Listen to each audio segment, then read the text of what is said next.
friends, so this is one of my belly dance tutorials on the basics, belly dance basics, figure of eights. So just get a nice deep seat, little pelvic tuck, softly pulled in belly button, shrug the shoulders back and down, we're ready to begin.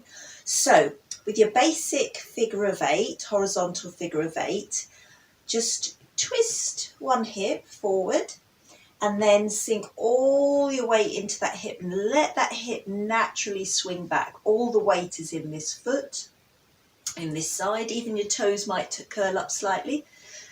As this hip swings back, it's brought this hip forward. So you're going to shift all your weight over into that hip and swing that one back.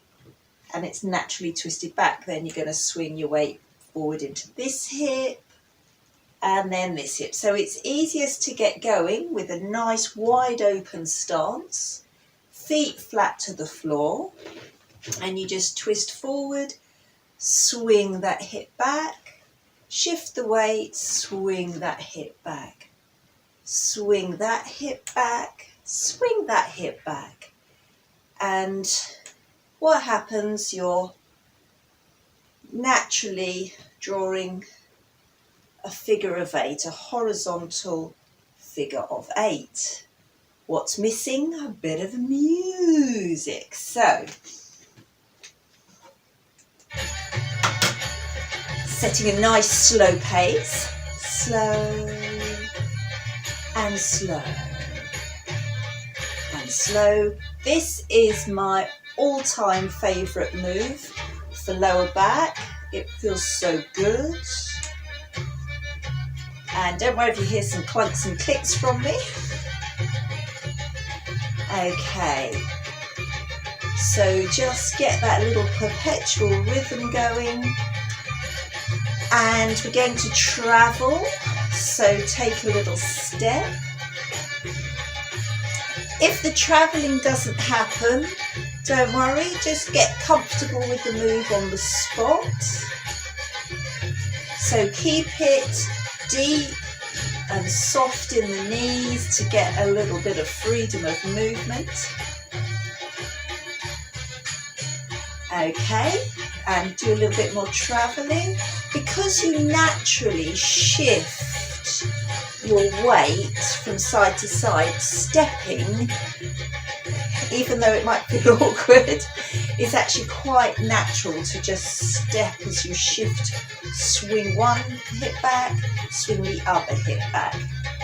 You can also travel sideways, so it's going to exaggerate more on one side. So swing, big swing, slide the foot, little swing. Big swing, slide the foot in, little swing. Out, slide it in, and then we'll change direction. So step, swing that hip back, slide that foot in, swing that hip back. Big step, swing that hip back, and swing that one. So the side you're stepping on is a little bit bigger.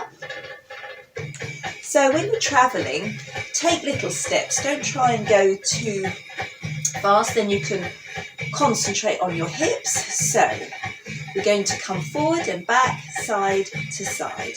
Are you ready? Little step, little step, little step, little step.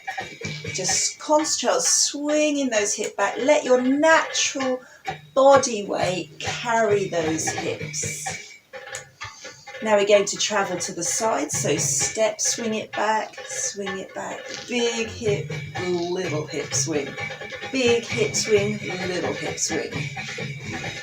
See my feet are quite tiny steps, going the other way, swing it back, little step, big step, little step, big step, little step, big and little.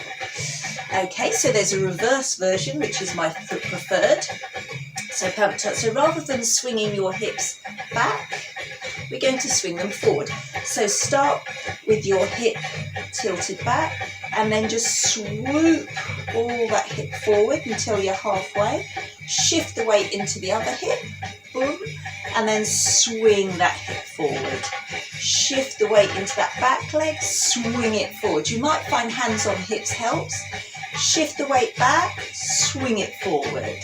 Shift the weight back, swing it forward.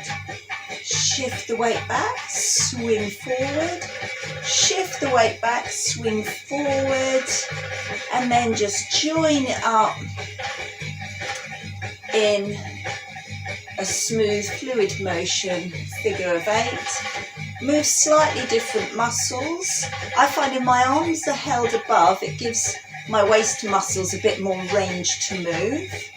And we can try stepping forward.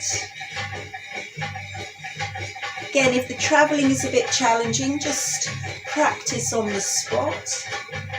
And once more going to the side, big, and a big step, and a big step. So the travelling hip does the most exaggerated step, shift the weight back, step, shift the weight back. It's best, if you're new to this, is just to practice on the spot. If you're experienced, have some fun. Once you're comfortable with the motion, don't forget as well, try and get that twist through the body so that it's not swing, swing, swing, swing. You want to make it as big and pronounced as possible. So really get a good twist through the body and twist it through. You should really feel the core muscles working here. And also, if you want to make it, you're comfortable with the big grounded Egyptian style, you can bring your legs closer together and do a very discreet little one. This works your waist muscles a lot more. So your thighs are touching. It's kind of like a knock-kneed effect. So you're just sinking all the weight, allowing that hip to swing back. And as I said, you're getting a little knock-kneed, one knee falls in front of the other. And it's also, when it's a small, tight little one like this, you can take little steps. So it's if like the music is now, it's a little faster. You can travel a little faster with it. And that is a basic belly dance horizontal figure of 8.